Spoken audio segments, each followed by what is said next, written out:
Okay, I'm going to walk you guys through um, just kind of what you need to have in this full reverse engineering portfolio. Um, I've been getting several questions about what do I need on each page, making sure I've got everything. And again, I've been telling you, just make sure you got everything, check with me, I'll look it over. But I wanted to go through and make a video showing you what to put on each page. So, easy first page one here, just include your name, date of submission, picture of your product. Basically, take a picture of your pen, put it on slide one, name and date. Table of contents is a table of contents. Three is just engineer information. Literally, this information right here, you can just bullet point that in number three. Four, that's your visual analysis. So that's where basically you're just going to have a text box and you're going to answer those four questions. About the visual analysis. That's you looking at the pen. I haven't taken it apart. I haven't done anything. I know this isn't the same pen, but you know what I mean. Look at it. How do I think it works? What are some features the engineers put on here? That kind of thing. All right. So that's slide number four. Slide five is our functional analysis. So again, before measuring it, before taking it apart, you're supposed to theorize how it functions through non-destructive observation. What I did, I put an example of when we did this last year. We did this, and I asked, what's the purpose? And then I asked, here, sketch one, and they had to, just explain. And if you zoom in on this thing, it says, this is a rubber grippy pad. It's an anti-jam design. There's a steel stapler. It's got a little pin back here. It's not. I don't expect you to go this in depth with it, but just kind of describe the pin itself. You know what I mean? You still haven't taken it apart, and then make an educated guess as to how it operates. Um, and I said a detailed, educated guess. Don't just say I push the button, it clicks.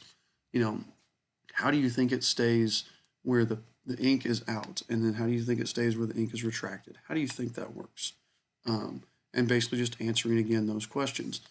This is the first part though that you're going to have to draw. And again, in slide five, you're just drawing just the whole pin. Okay, multi-view, so you need a front view.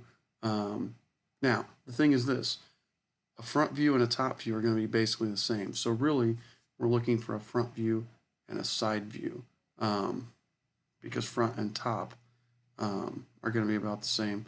And then you could do an isometric. This is a fairly rough sketch. It doesn't have to be super detailed, and it doesn't have to be dimensioned at all. All right, so now you're done through number five.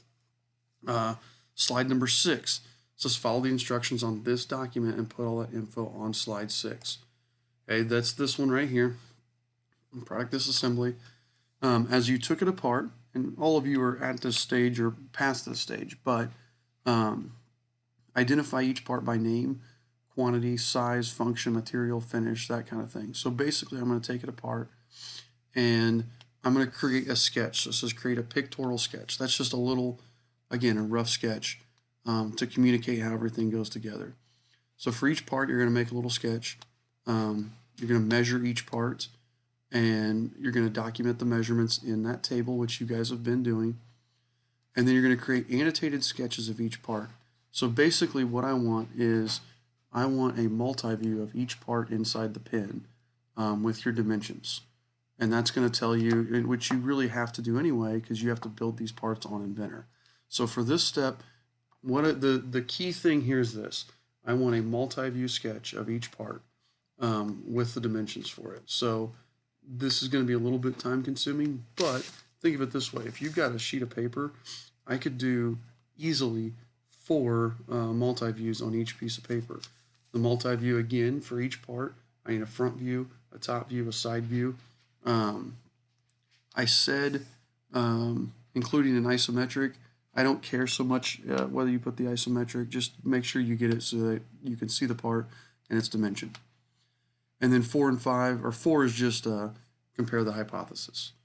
Okay, so 7 is that disassembly chart. I think all of you have that filled out, or if you don't have it done, it's really close to being done. And then page 8 is the meat and potatoes. This is the hardest part. This is the long and complex part. So make sure you listen closely on 8. Um, what I would do for part 8, I would have one slide for each part that you build. Okay, so you have 9 parts in the pin.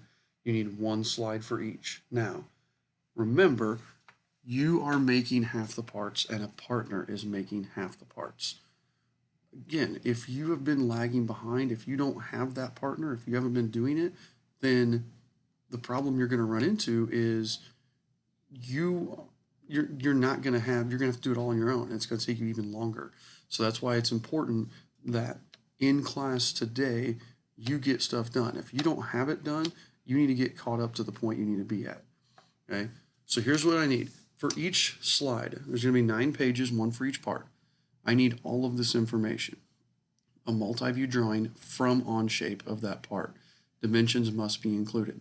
Okay, name of the part, overall dimensions of the part.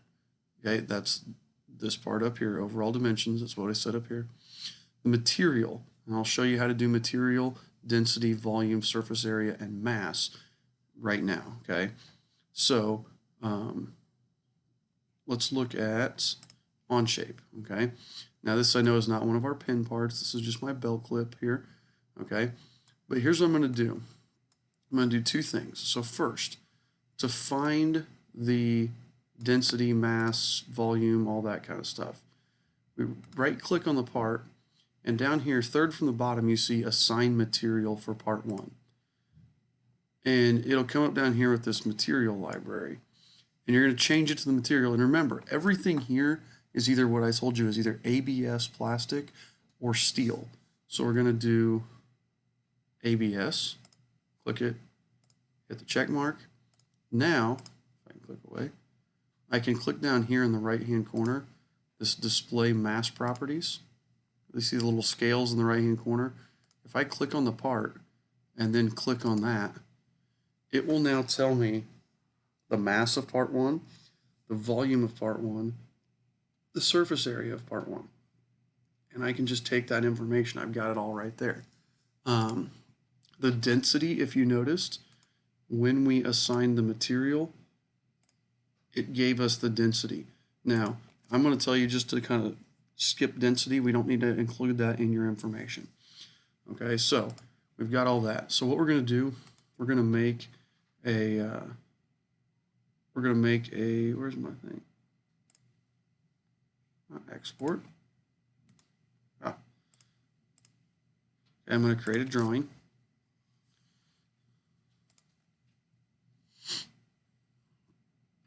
And again, I have slow internet here at home, so it takes me a little bit.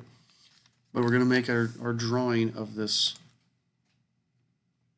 clip.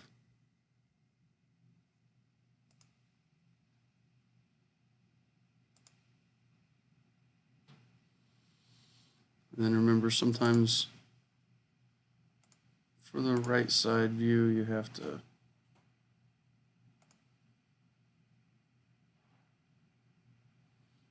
do something like that. And then we should be able to do isometric. And our sheet's a little small, so it doesn't fit perfectly. It'll fit. We'll put it right up there. Okay. Now, here's what I want for dimensions. I don't want anything wild and crazy here. I want your basic dimensions. So what is the overall width? You know, like that. What is the overall height? Okay. You know, something like that. What's the overall, that's not showing me height there, but we can undo that. You get the idea. The basic dimensions. I want, you know, something like this. How wide is it? Because you have already shown me the intricate dimensions where you drew everything once by hand. So I just need, really, I need the overall width, the overall height. I would probably put like the diameter of these holes. I'd put that in there. Okay, but you know, that would be about it. We see everything, we get the base dimensions of it. What that's going to tell me is how accurate your drawing is going to be. Now, you know, if you have a pen and you say, oh, it's 17 inches long, I know there's something wrong there.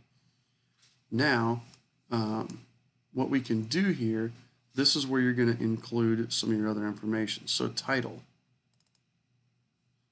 okay, we would call it and name it. This is the belt clip. Okay, we can put that there. And then you're going to take a screenshot of this. I use this little snipping tool.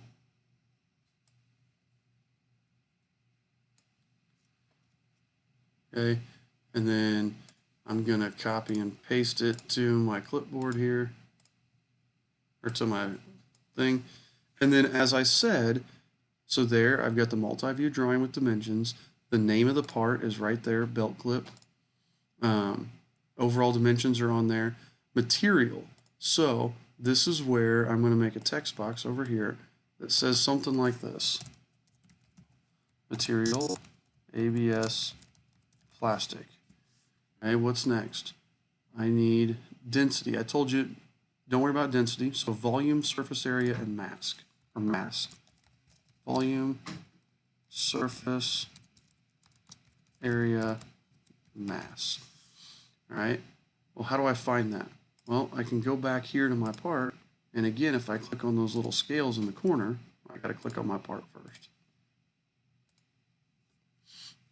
Mass, 0.018 pounds. So mass, 0.018 pounds. Surface area, 8.491 inches squared. 491 inches squared. You don't have to get it perfect and get, you know, the inches squared just like it's supposed to be. It's okay like that. And then volume, 0.473 inches cubed.